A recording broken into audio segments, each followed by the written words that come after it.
Assalamu alaikum, I'm Aisha and you're watching Samaa News. Here are today's headlines. The Export-Import Bank of the United States has announced $1.25 billion in new financial assistance for Pakistan, marking a significant step forward in US-Pakistan economic cooperation. The financing is directed toward the development of the Reko Diq mining project, one of the most promising mineral ventures in Balochistan. US Chargé d'Affaires Natalie Baker shared details of the new commitment in a special message on X, calling it a game changer for both US businesses and local Pakistani communities.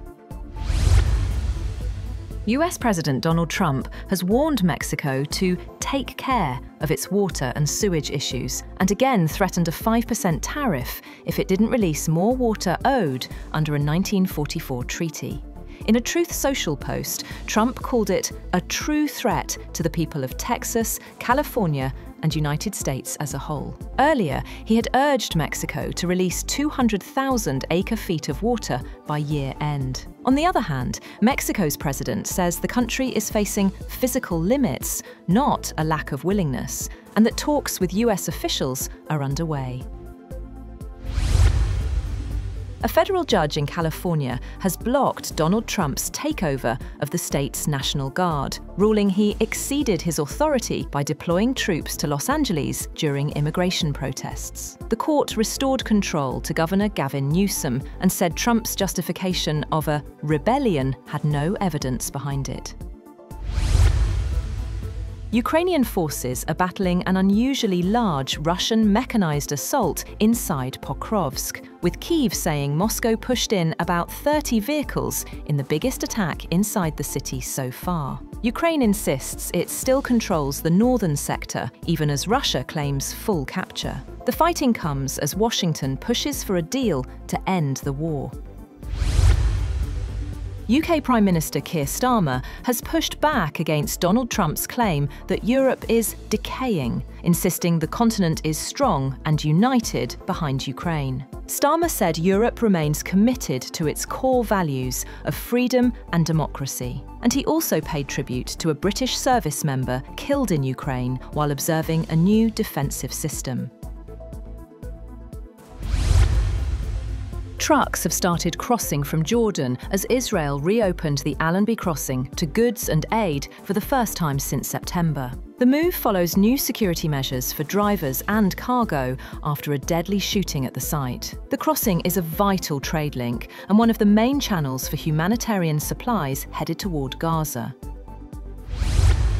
The United States has, for the first time, criticised China for aiming radars at Japanese military aircraft during a training exercise last week, an incident over which the Asian neighbours have given differing accounts as tensions escalate.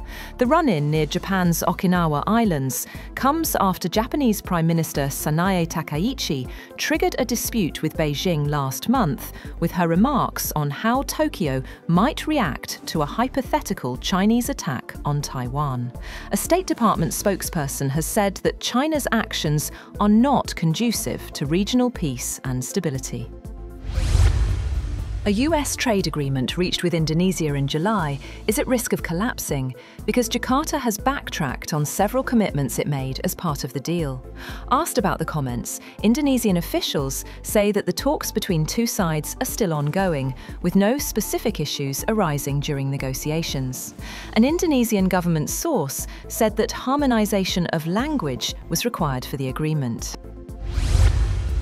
Fighting between Thailand and Cambodia has extended into a third day, as US President Donald Trump says he will make a phone call to stop the conflict after he brokered a ceasefire in July to end a 5-day battle between the Asian neighbours. Thailand's foreign minister said in an interview that he saw no potential for negotiations in the border conflict, adding the situation was not conducive to third-party mediation, while a top advisor to Cambodia's Prime Minister says his country is ready to talk at any time. Speaking at a rally in Pennsylvania, Trump listed a number of wars that he claimed he helped stop, including between Pakistan and India and Israel and Iran, before stopping on the renewed conflict in Southeast Asia. 12 people have been killed in a residential fire in the southern Chinese city of Shantou. The blaze broke out on Tuesday at 9:20 p.m. local time in a 4-story building and was extinguished about 40 minutes later. An investigation into the cause of the fire is underway. Australia has become the first country to ban social media for children under 16, blocking access in a move welcomed by many parents and child advocates, but criticised by major technology companies and free speech advocates. Starting at midnight, 10 of the largest platforms, including TikTok, Alphabet's YouTube, and Meta's Instagram and Facebook, were ordered to block children or face fines of up to $33 million under the new law, which is being closely watched by regulators worldwide. The IMF has warned China that relying on exports for growth is no longer sustainable and risks fueling global trade tensions. After meetings in Beijing, Managing Director Kristalina Georgieva urged China to speed up structural reforms and pivot toward consumption. The fund raised China's growth forecast for 2025, but said the current export-driven surge cannot carry the economy much further.